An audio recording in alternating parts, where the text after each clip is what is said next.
안녕하세요. 저는 30대 남자입니다. 저는 어릴 때부터 몸이 약한 편이었어요.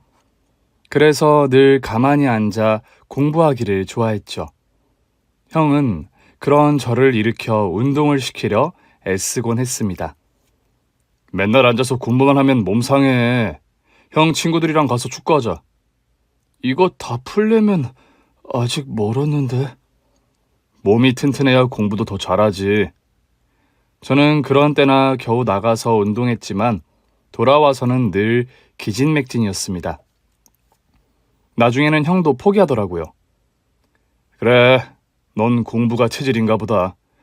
우린 어쩜 이렇게 다르냐? 형은 힘도 세고 성격이 좋아서 주변에 친구들도 많았습니다. 한마디로 저는 아싸, 형은 인싸의 기질을 갖고 있었죠. 저는 그런 형이 좋았어요. 형은 저랑 다르게 몸으로 하는 건 뭐든 잘했고 뭔가를 결정할 때도 망설임이 없었죠. 나 고등학교 그만둘래. 형은 어느 날 갑자기 고등학교 중퇴 선언을 했고 저랑 엄마는 크게 당황했습니다. 그게 무슨 소리야? 고등학교를 왜 그만둬? 엄마, 난 공부 머리는 아니야. 그렇다고 고등학교도 안 나오겠다고? 검정고시로 졸업하고 돈 벌래. 엄마 혼자 버는 게 부족해서? 어릴 때 아빠가 사고로 돌아가셨거든요. 저는 너무 어릴 때라 기억이 거의 없는데 형은 그 사고를 기억하고 있더라고요. 내 가족이 함께 놀이공원에 다녀오는 길이었는데 갑자기 비가 쏟아지기 시작했대요. 앞이 보이지 않으니까 아빠는 서행 운전을 하고 계셨는데 커브를 도는데 맞은편의 차가 앞이 보이지 않는지 중앙선을 침범했던 거죠. 산속에 있는 길이었는데 순식간에 우리 차는 도로 밖으로 밀려 한 바퀴를 굴렀고 아버지는 그 자리에서 돌아가셨다고 해요. 원래는 어머니도 위독하셨는데 기적적으로 깨어나셨다고 하더라고요. 그러나 어머니는 그 후 몸이 많이 약해지셨다고 해요.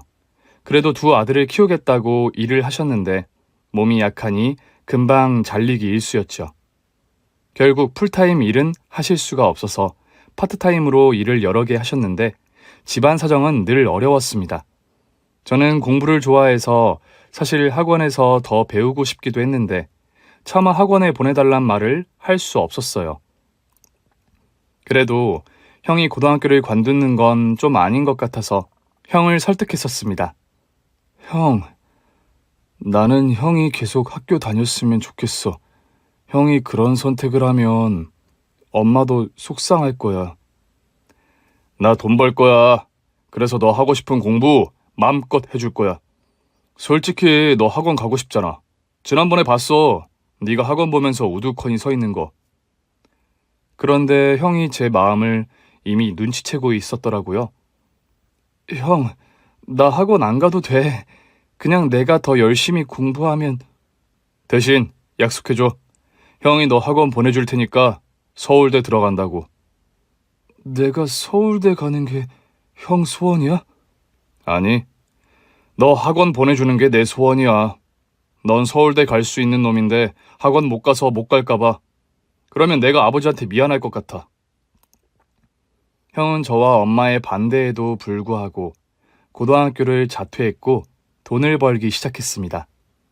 그러더니 결국 저에게 학원 수강증을 가져다 줬어요. 네가 듣고 싶다는 수업 맞지? 이거 인기 강사 강의라 신청하기도 힘든 건데. 새벽부터 줄 서서 받았지. 형은 단순히 학원비만 준 게 아니라 저를 위해 자신이 할 수 있는 모든 걸 해주었어요. 형의 정성 때문이라도 더 열심히 공부할 수밖에 없었죠. 학원에서 부족한 부분을 배우면서 저는 전교 1등까지 했습니다. 그 덕에 형은 고등학교를 관두고도 늘 싱글벙글이었어요. 형에게 물은 적도 있었어요. 친구들이랑 같이 학교 못 다니는 게 아쉽지도 않냐고요. 형은 조금도 아쉽지 않다고 하더라고요. 친구는 밖에서 만나면 되고 그렇게 멀어질 친구라면 언제도 멀어지게 돼 있다면서요. 그래도 저는 형이 검정고시로라도 고등학교는 졸업했으면 좋겠더라고요. 그래야 제 마음이 조금이나마 편해질 것 같았습니다. 제 부탁에 형은 일하면서도 검정고시를 준비했고 결국 합격했습니다. 그리고 제가 고3이 되던 해에 직업군인으로 입대했어요. 입대하면서 그러더라고요. 이제부터 형이 진짜 제대로 뒷바라지 해줄 거니까 넌 서울대 합격할 생각만 해. 알겠지? 서울대 합격 발표가 난 날, 저는 엄마보다 형에게 먼저 연락했어요. 형, 나 약속 지켰다. 서울대 합격. 진짜야? 가란다고 진짜 갔어? 뭐? 가라며. 아니, 나는 그냥 꿈을 크게 가지란 뜻에서 한 말이지. 야, 내 동생 대단한 놈이었네. 뭐야, 그럼 내가 서울대 갈 거라고 믿고 지원해 준 게 아니었어? 네가 서울대 갈지 안 갈지 내가 어떻게 아냐? 그냥 동생이니까 하고 싶은 거 하라고 도와준 거지. 얼마 후 형은 휴가를 나왔습니다. 서울대 합격생에게 고기를 사주겠다며 고깃집에서 갈비도 실컷 먹게 해주고 아버지 대신 술도 가르쳐 주겠다고 하더라고요. 대신 딱 한 잔만 해. 나도 이제 20살이거든. 형 허락 없이도 먹을 수 있어. 말은 그렇게 했지만 형이랑 처음으로 술 한잔 하던 그 날이 참 좋았습니다. 술에 취한 형이 진심을 말하더라고요. 이제부턴 아무 걱정하지 말고 너 하고 싶은 공부만 열심히 해. 솔직히 그날 내 합격 전화 끊고 나서 울었어, 안 울었어? 야, 울긴 왜 울어? 나는 그냥 네가 좀 짠했지. 내가 뭐가 짠해? 서울대가 가란다고 갈 수 있는 대학이냐? 가란다고 진짜 가는 너를 보는데 얼마나 노력했겠어. 나 때문에 더 부담스러웠을 것도 같고. 형, 나 하나도 안 부담스러웠어. 형이 내가 좋아하는 거 하게 해준다는데 고맙지. 진짜? 그럼 내가 잘 돼서 형한테도 효도하고 살게. 야, 무슨 효도야? 난 네 덕에 천직을 찾은 것 같아. 그러니까 너 하고 싶은 거 마음껏 하면서 살아. 서울대 가서 공부도 열심히 하고 연애도 열심히 하고. 아, 무슨 연애야. 연애는 대학생의 특권이지. 형이랑 이런저런 얘기를 하면서 밤새 수다를 떨었어요. 집 앞에서 형이 불쑥 저한테 그러더라고요. 기특한 내 동생. 한 번만 알아보자. 취했어? 저는 그러면서도 형을 와라 끌어안았고 형이 제 등을 두드리며 말했습니다. 넌 우리 집 기둥이야. 네가 뭘 하든 형이 다 도와줄 거야. 다음날 일어나 보니 형은 친구를 만나러 나가고 없더라고요. 저는 안도의 한숨을 쉬었습니다. 왜냐하면 실은 형 몰래 편의점 아르바이트를 하고 있었거든요. 사실 형이 갑자기 휴가를 나오는 바람에 심장이 철렁했거든요. 형은 저에게 돈 걱정은 말고 공부만 하라고 아르바이트도 하지 말라고 신신당부했었어요. 그런데 대학에 가려고 보니 필요한 게 많겠더라고요. 학비까진 못 벌어도 제가 쓸 노트북은 직접 장만하고 싶어서 시작한 아르바이트였습니다. 처음으로 아르바이트를 하면서 형의 마음을 더 많이 이해했던 것 같아요. 20살이 되면서 한 아르바이트인데도 뭐 하나 쉽지 않더라고요. 내 손으로 돈을 번다는 게 이런 거구나 싶고 저보다 어린 나이에 돈을 벌기 시작한 형이 얼마나 대단했는지를 알게 됐죠. 알바비를 받으면 형한테도 뭐 하나 선물하고 싶다고 생각하던 그때였습니다. 엄마한테 전화가 오더라고요. 엄마가 이 시간에 무슨 일이지? 좀 이상했지만 하필 편의점에서 손님이 오는 바람에 전화를 받지 못했어요. 한바탕 손님이 몰아친 뒤 빈 물건을 채우고 계산대로 돌아온 뒤에야 휴대폰을 다시 확인할 수 있었는데 엄마에게서 수십 통의 전화가 와 있더라고요. 아무래도 이상해서 급히 전화를 걸었습니다. 사실 그 편의점 사장님이 금지한 게 근무 중 통화였어요. 손님 없을 때 휴대폰 보는 건 괜찮은데 전화까지는 안 된다는 거였죠. 그러나 지금껏 엄마가 그렇게까지 전화를 걸어온 적이 없었어요. 사장님이 CCTV로 보고 있을 수도 있다는 걸 알면서도 전화를 걸었습니다.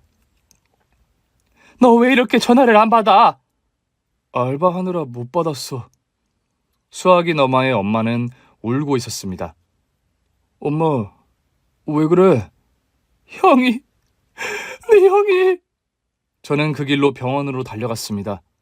병원에 도착했을 때 형은 응급수술을 받고 있었어요. 엄마, 형 괜찮은 거지? 수술만 받으면 되는 거지? 모르겠어. 너무 많이 다쳐서. 친구를 만나고 돌아오던 길, 형은 음주운전 차량에 치이고 말았습니다. 대낮에 도시 한복판에서 일어난 일이었어요. 운전자의 혈중 알코올 농도는 면허 취소가 가능한 정도였고, 형은 위급한 상태로 수술을 받고 있었습니다. 그러나 수술 중 형은 뇌사 판정을 받게 됐어요. 호흡기를 떼야 하는 상황에서 엄마도 저도 선뜻 그 결정을 할 수 없었습니다. 이렇게 형이 살아있는데 우리 손으로 형의 호흡을 끝내는 것만 같았거든요. 그렇게 괴로워하고 있는데 가해자의 엄마라는 사람이 찾아왔습니다. 얼핏 봐도 잘 사는 집 같더라고요. 가해자 엄마는 우리 앞에 무릎을 꿇으며 말했습니다. 죄송합니다. 제가 우리 아들 죄는 평생 갚을게요. 그러니 선처 좀 부탁드려요. 애가 이제 막 20살이에요. 보니까 둘째 아드님도 제 아들이랑 비슷한 또래 같은데 같은 엄마로서 한 번만 자비를 베풀어 주세요. 저기요. 이게 어디 자비를 베풀어서 될 일이에요? 20살밖에 안 된 아들이 술을 먹고 운전을 하는데? 그게 제정신으로 할 수 있는 일이냐고요? 우리 아들이 면허 딴 지 얼마 안 돼서 큰 실수를 저지르고 말았어요. 지금 실수라고 했어요? 그쪽 아들이 운전 미숙으로 낸 사고가 아니잖아요. 아유, 그럼요. 우리 아들이 너무 잘못한 일이죠. 근데 같이 아들 키우는 처지에서 이해해 주실 수 있잖아요. 그래도 산 사람은 살아야죠. 뭐라고요? 뇌사 판정 났다면서요. 저도 아드님이 살아나셨으면 좋겠어요. 근데 이미 늦은 걸 어떡해요. 산 사람은 살아야 하지 않겠어요? 결국 엄마는 그 자리에서 기절하셨고 급히 응급실로 실려가셨어요. 엄마가 회복하는 걸 보고 형이 있는 중환자실 앞으로 돌아왔는데 가해자 엄마가 아직도 기다리고 있더라고요. 저기 어머니가 너무 감정적이시네. 보니까 사는 형편도 넉넉한 것 같지 않고. 형이 하살하면서요.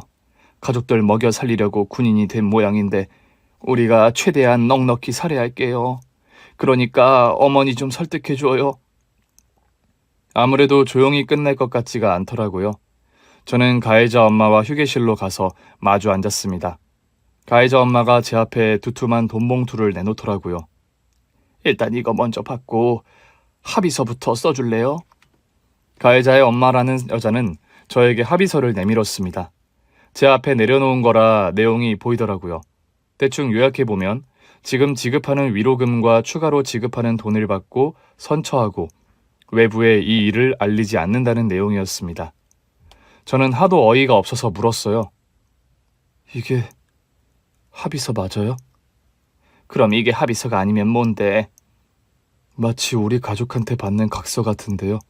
돈 줄 테니까 입 다물고 조용히 살라는. 어머, 학생 똑똑하네? 맞아요. 딱 그 내용이야. 막말로 우리 아들 감옥 보낸다고 그 집에 뭐 이득될 일이 있어? 이미 떠난 사람은 안타깝지만 어쩔 수 없는 거고 산 사람은 살아야지.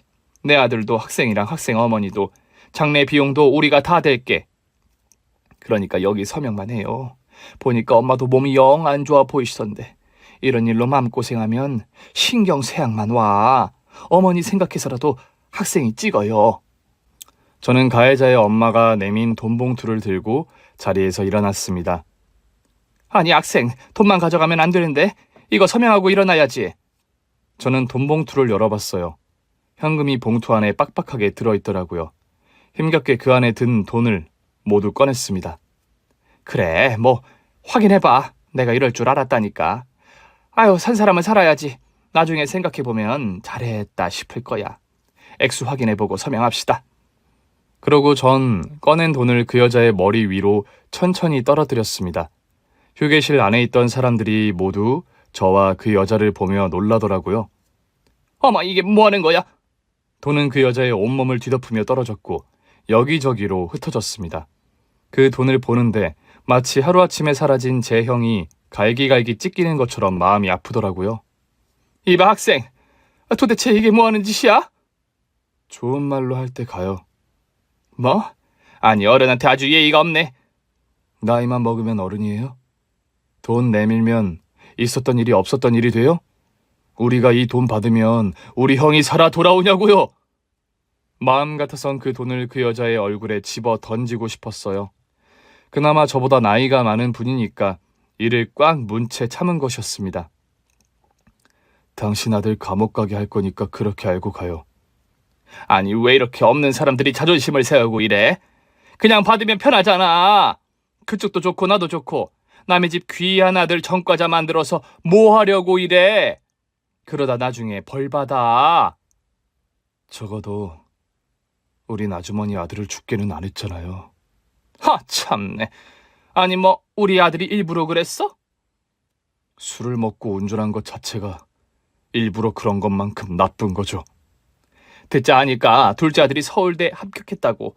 그래서 말이 좀 통할 줄 알았더니 아주 가진 거 없이 자존심만 센 건 모전차전이네. 가라고요!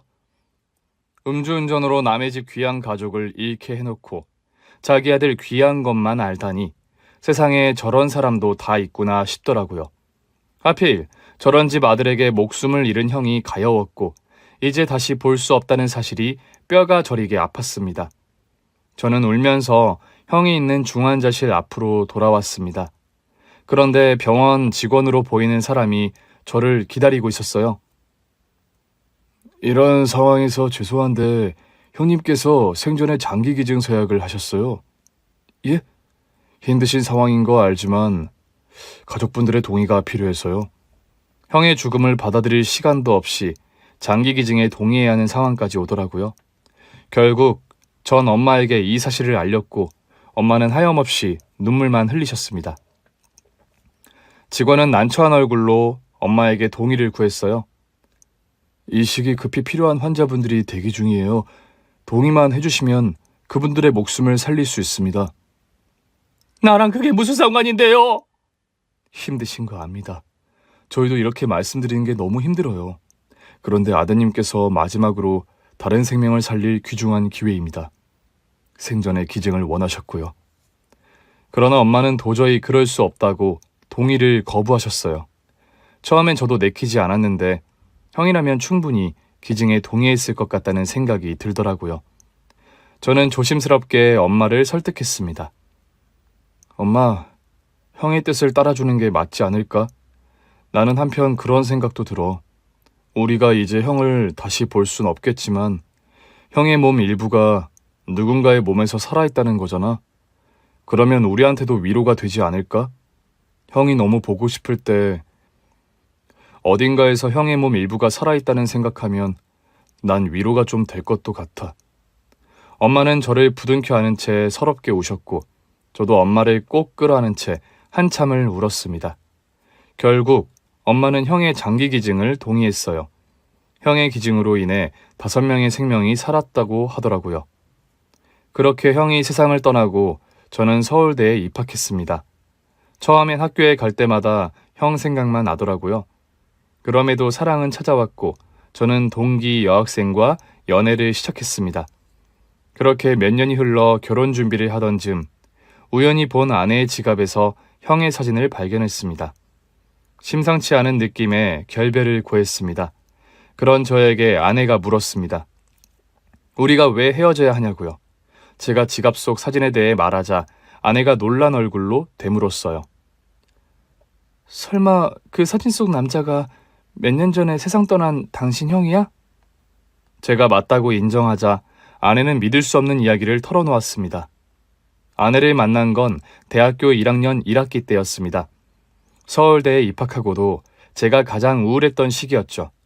학교 정문을 들어갈 때마다 형이 생각났고 제가 공부하는 모습을 형이 봤다면 참 기뻐했을 텐데 라는 생각을 지을 수가 없었습니다. 그런 저에게 먼저 다가온 사람이 아내였죠. 너 과제 누구랑 해? 아내는 저와 동기였어요. 저는 형을 잃은 슬픔에 OT나 MT에 참석하지 않았거든요. 동기들과 친해질 기회가 없었는데 유일하게 먼저 와서 말을 걸어준 동기였습니다. 글쎄, 뭐 아무하고나 하면 될 것 같은데. 나랑 할래? 너랑? 동기들과 친하게 지내진 않았지만 과 내의 분위기는 대강 알고 있었습니다. 이 친구가 과 안에서도 인기가 많은 여학생이라는 것도 알고 있었죠. 너랑 하고 싶은 사람 많을 텐데. 근데 나는 너랑 하고 싶어. 왜? 똑똑해 보여서? 그 친구의 칭찬에 또 형이 생각나더라고요. 그래, 그러자. 친한 동기가 없던 차에 차라리 잘 됐다 싶었죠. 그 친구는 자연스럽게 제 번호를 물었습니다. 번호 알려줘. 그래야 같이 과제를 하지. 그래. 그날 이후 하루에도 수십 통씩 문자가 오기 시작했어요. 우리 과제 만나서 할까? 너 지금 뭐해? 시간 되면 나 좀 만나자. 지금은? 지금도 시간 돼? 그러나 전 친구와 과제를 같이 할 생각이 애초에 없었습니다. 수십 통의 문자를 딱 한 통의 답장을 보냈어요. 저기, 내가 웬만한 건 다 할 테니까 넌 다른 과제 해. 신경 쓰지 말고. 솔직히 혼자서도 충분히 할 수 있는 과제라고 생각했어요. 내가 다 해준다고 하면 그 친구가 편할 거라고 생각했죠. 그런데 갑자기 그 친구에게서 전화가 오는 겁니다. 사실 전 형을 떠나 보낸 뒤 전화를 받는 게 두려워졌어요. 엄마에게서 전화를 받은 뒤 형이 그렇게 돼서 그런지 전화가 올 때마다 심장이 철렁했거든요. 그 친구의 번호가 뜨는데 차마 못 받겠더라고요. 그렇게 전화가 끊겼습니다. 그 후로도 전화가 여러 통 더 왔지만 저는 끝내 받지 못했어요. 대신 문자를 보냈습니다. 나 바빠서 전화 못 받아. 왜 그래? 그러나 답장은 오지 않았습니다. 다음날 학교에 갔더니 그 친구가 무서운 얼굴로 저에게 다가오더라고요. 야, 너 이게 무슨 비매너야? 전화를 했으면 전화로 돌아오는 게 매너 아니야? 그래서 문자 보냈는데. 무슨 말 같지도 않은 소리를 해놓고 전화만 씹으면 다야?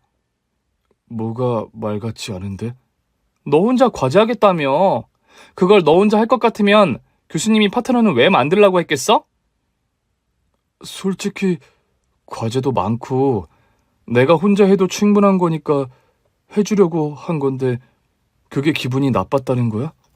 그래, 같이 하라고 한 과제인데 왜 네 맘대로 혼자 하겠다고 그러냐고. 솔직히 좀 피곤하더라고요. 내가 해준다고 하면 당연히 좋아할 줄 알았는데 흡과 결사반대 수준으로 화를 내는 겁니다. 알겠어. 그럼 같이 하면 되잖아. 전화 받아. 알겠어? 그게 뭐? 그러나 잘 알지도 못하는 동기에게 형의 얘기를 차마 할 수 없었습니다. 결국 또다시 그 친구는 폭발하고 말았죠. 너 내가 우스워? 이제라도 다른 친구랑 하는 거 어때? 왜? 내가 전화하는 게 싫어서? 그게 아니라. 그게 아니면 왜 안 받는데? 바빠서. 내가 싫으면 싫다고 해. 기껏 용기 내서 다가간 사람한테 자꾸 상처 주지 말고. 그게 무슨 소리야? 나 너 좋아한다고. MT 가서 마음에 드는 애가 하나도 없었는데 강의실에서 너 처음 보고 첫눈에 반했다고. 뭐? 근데 넌 수업만 끝나면 쪼르르 나가버리고 친해질 기회를 안 주잖아. 내가 조별 과제를 얼마나 기다린 줄 알아? 난 모르지. 그래, 넌 모르겠지. 넌 나한테 관심도 없고 심지어는 날 싫어하니까. 그날 이후 그 친구는 저를 없는 사람 취급했어요. 과제 발표 날은 다가오는데 제 연락도 받지 않고 말을 걸어도 모른 척만 하더라고요.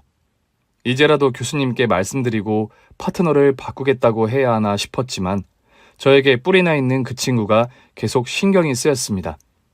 결국 과제 발표를 앞두고 저는 강의실 앞에서 그 친구를 기다렸어요. 분명 나오면서 절 본 것 같은데 모른 척 지나가길래 저도 모르게 그 친구의 팔을 붙잡고 말았습니다. 저기... 그 친구가 자기 팔을 잡은 제 손을 매섭게 째려보더라고요. 저는 화들짝 놀라 손을 떼고 말았죠. 그게 할 말이 있는데... 전화 받을 거야, 안 받을 거야? 어? 아니, 그게... 안 받을 거면 할 말 없어. 할 말 있으면 전화로 해. 단단히 화가 난 줄은 알았지만 끝내 저에겐 너무 높은 벽이었던 전화로 시비를 걸더라고요. 그리고 그날 밤 그 친구에게서 전화가 오기 시작했습니다. 심장이 빠르게 뛰기 시작했고 숨을 고르지 않으면 숨이 막힐 것처럼 가슴이 조여오더라고요. 그러나 이번만큼은 받아야겠다는 생각이 들었어요. 다음날 그 친구와 조별 과제를 발표해야 했고 학점을 잘 받는 건 여전히 저에게 중요한 문제였거든요. 여보세요? 그러나 가슴이 너무 답답해서 말이 잘 나오지 않더라고요. 받았네? 괜찮아? 그런데 갑자기 그 친구가 괜찮냐고 묻더라고요. 너 전화 못 받는 이유가 있었던 거지? 그 순간 저도 모르게 왈칵 눈물이 쏟아졌습니다. 저도 모르게 하염없이 울고 있는데도 그 친구는 아무 말이 없더라고요. 한참을 울고 났더니 꽉 막혀있던 가슴이 뻥 뚫린 것 같았습니다. 제가 진정한 걸 알았는지 그 친구가 다시 말을 걸었어요. 어때? 좀 속이 후련해졌어? 널 그 감옥에서 꺼내주고 싶었어. 저는 또다시 울고 말았습니다. 우는 저에게 그 친구가 계속 말을 건넸어요. 넌 처음부터 너무 슬퍼 보였거든. 뭔가 사연이 있는 것 같은데 무턱대고 물을 수도 없고 좀 친해지고 싶은데 기회가 없어서 마음이 아팠어. 그날 저는 그 친구에게 솔직하게 말했습니다. 사실 형이 갑자기 세상을 떠났어. 그날 엄마에게 평소와 다르게 수십 통의 전화가 걸려왔거든. 전화를 받고 병원으로 갔을 땐 형이 응급수술을 받고 있었어. 하지만 결과는 뇌사였어. 전화가 걸려오면 자꾸 그날로 돌아가서 온몸이 긴장해. 그 후론 전화를 계속 못 받아. 솔직하게 말하기 힘들었어. 미안해. 내가 미안하지. 내가 너를 몰아세웠잖아. 솔직히 좀 힘들었는데 막상 받고 보니 별거 아니네. 그게 필요하거든. 너에게 트라우마가 된 경험을 다른 경험으로 바꾸는 거. 그래서 좀 나답지 않게 굴었어. 나 원래 이렇게까지 모진 사람은 아니야. 그러니까 나 너무 미워하지 마. 안 미워해. 진짜? 그날 전 그 친구와 통화하며 과제를 마무리했고 다음날 우리는 발표까지 잘 해내면서 과제 점수로 A+를 받았습니다. 그 친구가 과제를 성공적으로 한 기념을 하자고 하더라고요. 그러더니 저를 호프집으로 데려가는 겁니다. 너 술도 안 마시지? 내가 가르쳐 줄게. 왜 내가 술도 안 마실 거라고 생각해? 넌 너무 맹정신으로 살아서 탈인 것 같거든. 치, 이제 아주 날 다 아는 것처럼 말한다. 잘 몰라. 그래서 한잔 하자는 거야. 속 얘기 좀 듣자. 그날 만취한 사람은 그 친구였습니다. 저는 그 친구의 뒤치다꺼리를 하느라 진이 다 빠졌죠. 허약한 체질이 어디 가겠어요? 그런데도 그날 이후 운동을 좀 해야겠다는 생각이 들더라고요. 그날 이후 저는 아침 일찍 일어나 조깅을 시작했어요. 하다 보니 온몸에 피가 도는 느낌도 좋고 체력도 느는 것 같았어요. 그렇게 늘린 체력으로 전 그 친구와 더 자주 놀기 시작했습니다. 같이 밥도 먹고 영화도 보고 근교로 드라이브도 갔어요. 그러는 사이 우리는 자연스럽게 학교 CC가 돼 있었습니다. 그렇게 학교를 졸업한 뒤 저는 여자친구에게 프로포즈를 했고 우리는 결혼을 약속했습니다. 엄마도 너무 좋아하셨어요. 네가 좀 사람답게 산다 싶더니 다 사랑의 힘이었네. 엄마도 참 쑥스럽게. 하늘에서 아빠랑 형도 기뻐할 거야. 그렇겠지? 조만간 상견례 하려고 하는데 언제가 좋아? 저는 여자친구와 결혼 준비를 어떻게 할 건지 이야기하면서 상견례 날짜를 조율했습니다. 주말에 같이 브런치를 먹으면서 이야기를 하다가 계산을 하려는데 카드를 차에 놓고 온 거예요. 자기야, 나 차에서 카드 좀 가져올게. 됐어. 내가 내면 되지. 여자친구가 지갑에서 카드를 꺼내는데 뭔가가 같이 떨어지더라고요.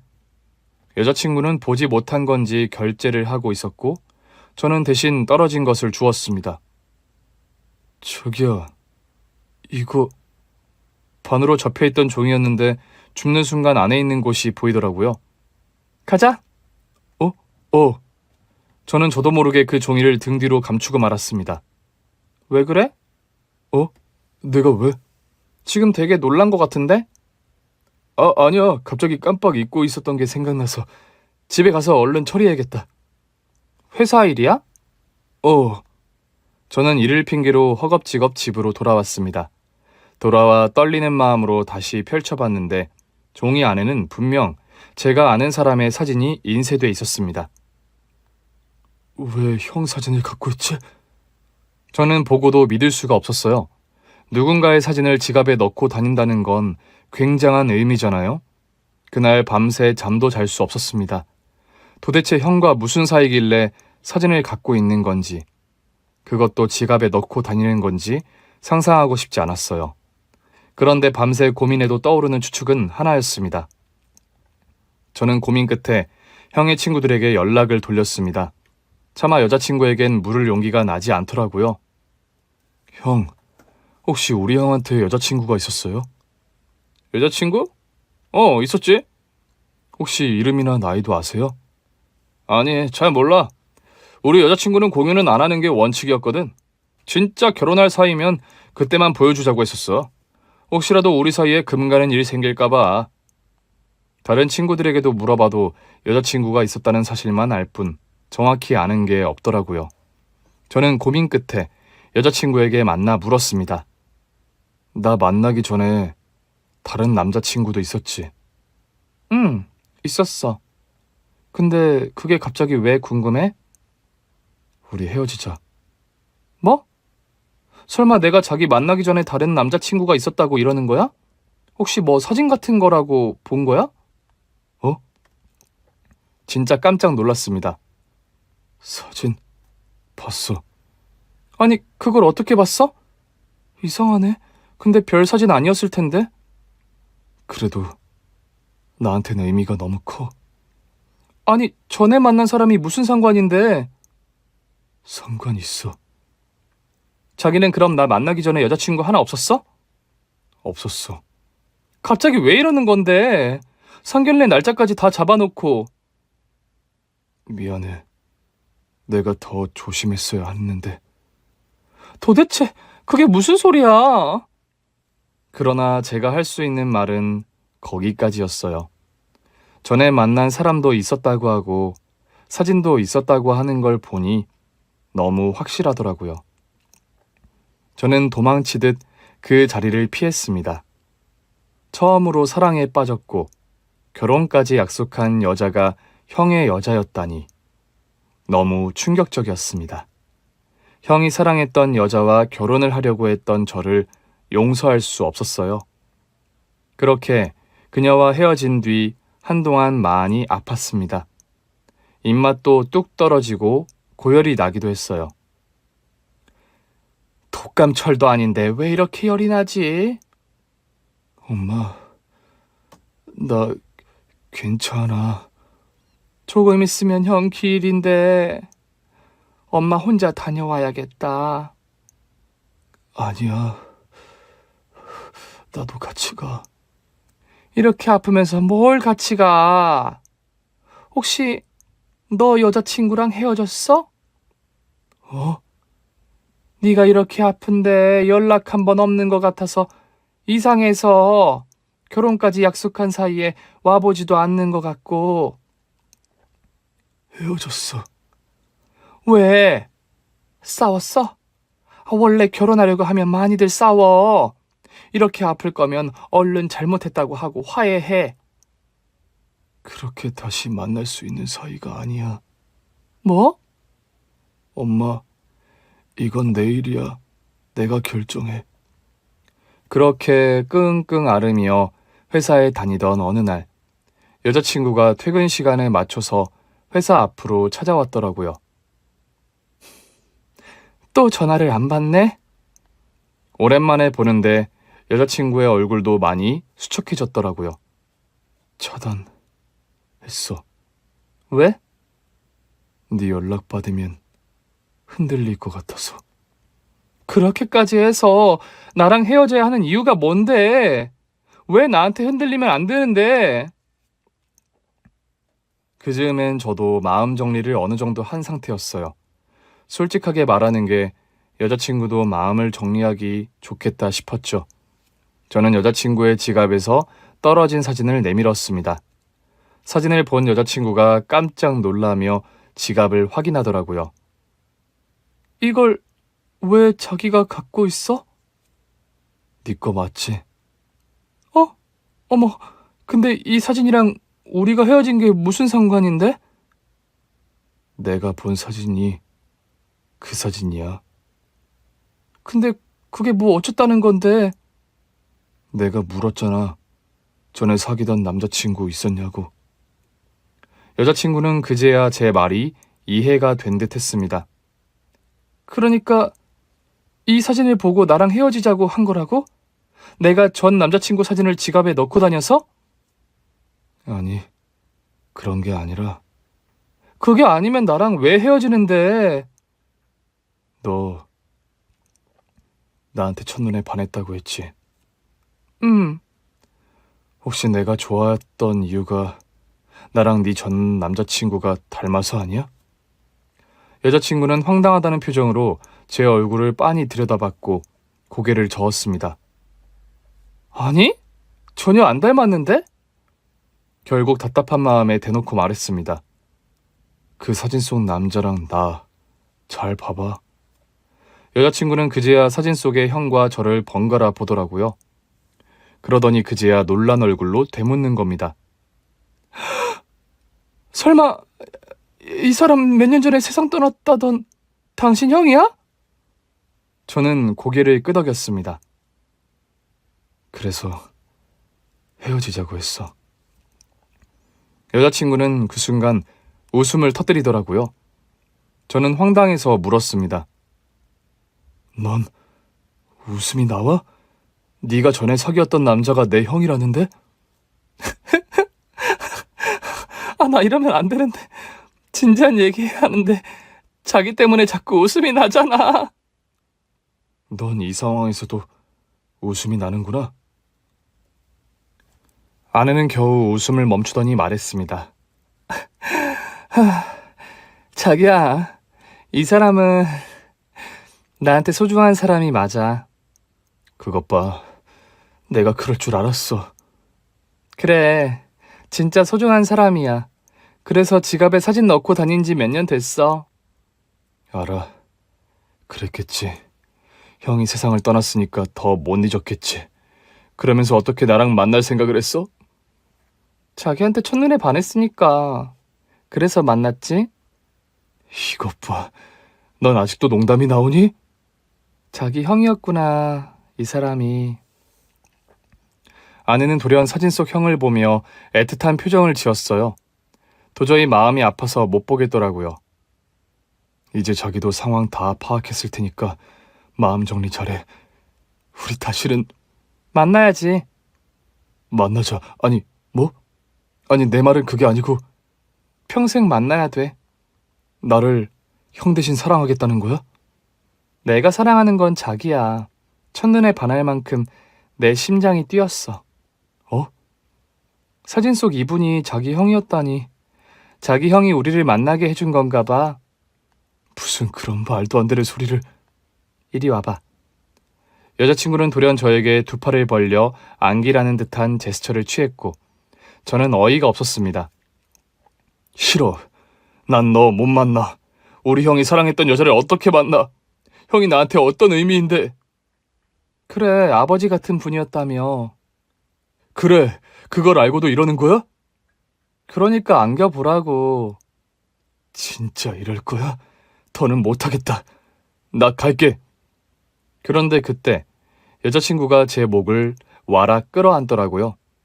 여자친구의 억지가 짜증이 나면서도 차마 밀어낼 수가 없더라고요.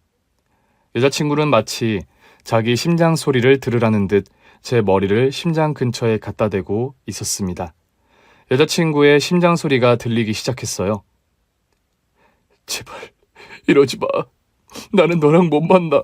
형한테 미안해서라도 못 만난다고. 들려? 내 심장 소리. 어? 뭐 들리지? 형 심장 소리 들어본 적 없지? 어? 그렇지. 근데 그 순간 번뜩 깨달아졌어요. 저는 여자친구의 얼굴을 봤습니다. 여자친구가 울고 있더라고요. 설마 너 들어보니 어때? 형 심장 소리? 건강하게 잘 뛰네? 나 진짜 노력 많이 했어. 이 심장으로 건강하게 잘 살려고. 저도 여자친구를 보며 울고 말았습니다. 그제야 기억이 나더라고요. 여자친구가 말한 적이 있었어요. 심장 이식을 받았다고. 생각도 못했어. 기증자 정보는 비밀이잖아. 어떻게 된 건지 다 말해줄게. 저는 그 길로 여자친구의 손을 잡고 엄마를 뵈러 갔어요. 엄마가 저랑 여자친구를 보더니 깜짝 놀라더라고요. 아니, 상견례는 이번 주 토요일 아니야? 이 밤중에 이렇게 불쑥 오면 어떡하지? 내올 게 없는데. 어머니, 저 아무것도 안 주셔도 돼요. 아유, 아니야. 그럴 순 없지. 니들 화해했구나? 아이, 그래. 원래 결혼하려고 하면 다툴 일도 생기고 그러는 거야. 그때 여자친구가 엄마에게 다가와서 손을 잡더라고요. 어머니, 이제야 봬요. 늘 감사 인사 전하고 싶었는데. 아? 아유, 뭘 이렇게까지 감사해. 너희들이 좋아해서 결혼하는 건데. 여자친구는 눈물을 흘렸고 그 모습을 보는데 저도 눈물이 나더라고요. 제가 아주버니 심장을 받은 사람이에요. 엄마는 그제야 놀란 얼굴로 여자친구를 봤습니다. 뭐? 그게 정말이야? 네, 원래는 기증자를 알 수 없는 건데 제가 뇌사자의 심장을 받은 걸로 알고 있었어요. 그래서 혹시나 몰라서 수술받은 즈음에 기사를 찾아봤는데 5명의 생명을 살리고 떠난 뇌사자에 관한 이야기가 있더라고요. 그날 뇌사자가 인근 병원에서 나와서 심장이 금방 도착했다고 들었거든요. 그 덕에 제가 살았고요. 기사 속 뇌사자가 돌아가신 병원이 인근 병원이었더라고요. 그래서 확신했죠. 저분의 심장을 내가 받았구나. 근데 찾아가는 것도 금지돼 있어서 마음으로만 늘 감사하고 있었어요. 형 기사 사진을 지갑에 넣고 다녔더라고. 세상에, 어쩜 이런 인연이 다 있니? 제가 이 사람한테 첫눈에 반했거든요. 보는데 심장이 너무 뛰는 거예요. 아주버니께서 만나게 해주신 것 같아요. 엄마는 여자친구를 끌어안은 채 울기 시작했습니다. 세상에, 이렇게 만나다니. 덕분에 살았어요. 너무 죄송하고 감사해요. 무슨 소리야. 네가 있어서 지금까지도 우리 아들 심장이 이렇게 뛰고 있는 거지. 이렇게 될 줄도 모르고 기증 안 하려고 했었어. 미안해. 결국 해주셨잖아요. 그건 우리 둘째 아들이 그러자고 해서 형 뜻을 따라주자고 하더라고. 그래도 형의 일부가 세상 어딘가에서 살아가고 있다고 생각하면 좀 낫지 않냐고. 근데 이렇게 만날 줄 누가 알았겠니? 나도 그냥 형 뜻을 따른 거야. 형이 뇌사자가 됐다고 해서 그 뜻을 무시하고 싶지 않았어. 그 덕에 내 배우자를 만났네. 진짜 그래. 난 그날 기증 못 받았으면 지금껏 살아있지 못했을 거야. 엄마와 여자친구는 서로 잡은 손을 놓지 않고 있었습니다. 언제 알게 된 거야? 처음엔 형 사진을 갖고 있길래 형이랑 전에 만난 여자친구인 줄 알았어. 뭐? 형 여자친구 아니야. 엄마는 형 여자친구 본 적 있어? 그럼 집 앞에서 둘이 뽀뽀하는 거 보고 깜짝 놀랐었지. 정말? 그런 줄도 모르고 헤어지자고 했었어. 아이고, 너 아주 평생 잔소리 들을 실수를 했구나. 맞아요, 어머니. 아주 평생 놀려 먹을 거예요. 제가 아주버니 전 여자친구였는 줄 알고 혼자 생쇼를 다 하더라고요. 아니, 생쇼는 좀 너무하지. 나는 그냥 너무 감정에 복받쳐서. 그러니까 평생 놀려 먹을 거라고. 하늘에서 아주버니께서 보시고 얼마나 우시셨을까? 하긴 우리 형도 엄청 놀랐을 거야. 그날 오랜만에 형의 이야기를 편하게 꺼낼 수 있었어요. 형이 세상을 떠난 뒤 처음이었습니다. 사실 엄마와도 형 얘기를 거의 하지 않았거든요. 기일에는 잠시 형을 보러 다녀왔지만 그 후로 한동안은 서로 그 어떤 얘기도 안 할 만큼 형은 우리에게 늘 깊은 슬픔으로 남아 있었습니다. 그러나 아내가 우리 가족이 된 후 우리 집의 분위기는 완전히 바뀌었습니다. 어머니, 우리 아주버니 기일 말고 생일 챙기는 건 어때요? 그러고 보니 생일은 늘 지나쳤었네. 아주버니 덕에 저는 그날 새 생명을 얻었잖아요. 그런데 기일이라면서 자꾸 슬퍼하시면 저도 슬퍼질 것 같아요. 대신 생일을 챙기면서 아주버니가 좋아하셨던 음식도 같이 해먹고 아주버니도 뵈러 가고 좀 무리일까요? 아니야, 너무 좋은 생각이다. 우리 큰아들도 소중하지만 나는 이제 너도 소중해. 널 슬프게 할 이유가 없지. 우리 큰아들도 좋아할 것 같아. 그 녀석이 둘째랑 다르게 활기찬 녀석이었거든. 사람들이랑 어울리는 것도 좋아하고 어딜 가도 대장이었어. 그러니 우리가 다 같이 자기 생일 축하해주면 기뻐할 거야. 어머니, 감사해요. 아주버니도 그렇지만 전 어머니께서 아주버니를 낳으시느라 수고하시고 또 기르시느라 수고하신 것도 같이 생각하고 있어요. 돌아가셨지만 어머니 아들이었다는 사실이 변하는 건 아니잖아요. 함께 사는 동안 기뻤던 기억, 같이 행복했던 기억을 더 많이 생각해드리면 하늘에서도 마음 놓고 쉬시지 않겠어요? 그래, 네 말이 다 맞다. 내가 생각이 짧았어. 아유, 우리 어머니도 참, 저야 엄마가 아니니까 이렇게도 생각할 수 있는 거죠. 슬플 때는 울더라도 기쁜 일을 더 많이 만들었으면 좋겠어요. 그렇게 아내와 결혼 후 우리 집은 처음으로 형의 기일이 아닌 생일을 챙겼습니다. 형의 생일에 케이크에 초를 꽂은 게 얼마만인지 모르겠더라고요. 아내는 센스 있게 숫자초 대신 하트 모양의 초를 꽂았고 어머니가 대신 초를 부셨어요. 어머니, 큰아들 낳으시느라 수고하셨어요. 낳아주셔서 감사합니다. 아유, 나도 참 또 눈물이 나네. 엄마, 아직 마음의 준비가 안 된 거면 그냥 전처럼 기일 지켜도 돼. 그럼요, 어머니. 저는 어머니 뜻에 따를 거예요. 아니, 슬퍼서 우는 게 아니야. 왜 진즉에 이런 생각을 못했나 싶어서 혼자 아들 둘 키우면서는 여력이 없어서 생일 케이크도 한번 제대로 못 해줬거든. 우리 엄마 또 미안해하네. 우린 감사한 것밖에 없는데. 우리 첫째가 보고 있겠지? 보고 계실 거예요. 우리가 행복한 게 아주버니께도 행복일 거예요. 고맙다, 아가. 아내는 요즘도 자주 어머니를 찾아뵙습니다. 손잡고 장도 보러 가고 시간 될 때마다 같이 여행도 가요. 마치 저보다 더 진짜 자식 같아서 제가 모녀지간이냐고 질투할 정도입니다. 형의 기일이 아닌 생일이 챙긴 지도 벌써 수년이 지났어요. 기일을 챙길 땐 한 번도 꿈에 나타나지 않던 형이 생일을 챙기는 날은 꿈에 나타나 환하게 웃습니다. 그러면서 고맙다고 하더라고요. 아내 덕에 곁에 없어도 형은 제 영원한 형이라는 걸 알게 됐어요. 형 덕분에 귀한 사람을 만나 행복한 오늘을 살아가고 있습니다. 이번 형의 생일에는 가족여행을 가려고요. 형이 또 얼마나 좋아할까 싶어 벌써 마음이 들뜹니다. 오늘 준비한 사연은 여기까지입니다. 재미있게 들으셨다면 구독과 좋아요, 알림 설정까지 눌러주세요. 그럼 저는 다음 사연으로 찾아뵐게요. 오늘도 건강하고 행복하세요.